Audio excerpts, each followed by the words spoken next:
ಸ್ತನದ ಕ್ಯಾನ್ಸರ್ನಲ್ಲಿ 80% ಜನಕ್ಕೆ ನಾವು ಕ್ಯೂರ್ ಮಾಡ್ಬೋದು ಈಗಿರೋ ಪರಿಸ್ಥಿತಿನಲ್ಲಿ. ಕೆಲವು ಕ್ಯಾನ್ಸರ್ಗಳನ್ನ ನಾವು ಕ್ಯೂರೇ ಇಲ್ಲ ಅಂತ ಅಂದ್ಕೊಂಡಿದ್ದಕ್ಕೆಲ್ಲ ಇವಾಗ ಕ್ಯೂರ್ ಇದೆ. ಅದು ಎರಡನೇದು. ಮೂರನೇದು, ಕ್ಯಾನ್ಸರ್ ರೋಗ ಬಂದವನು 6 ತಿಂಗಳು ಬದುಕಲ್ಲ ಅನ್ನೋನು ಇವಾಗ 10 ವರ್ಷ ಬದುಕ್ತಾನೆ. ಇರುತ್ತೆ ಕಾಯಿಲೆ, ಆದರೆ ಬದುಕೊಂಡು ಚೆನ್ನಾಗೇ ಇರ್ತಾನೆ.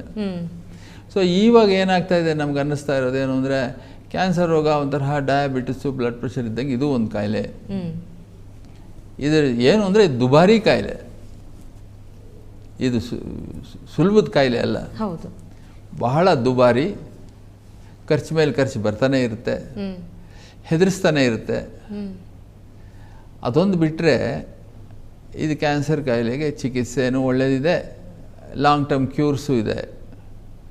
ಅದರಿಂದ ನಾವು ಬಹಳ ಹೆದರ್ಕೊಂಡು ಗಾಬರಿ ಬಿಟ್ಕೊಂಡಿರೋಂಥ ಪ್ರಮೇಯ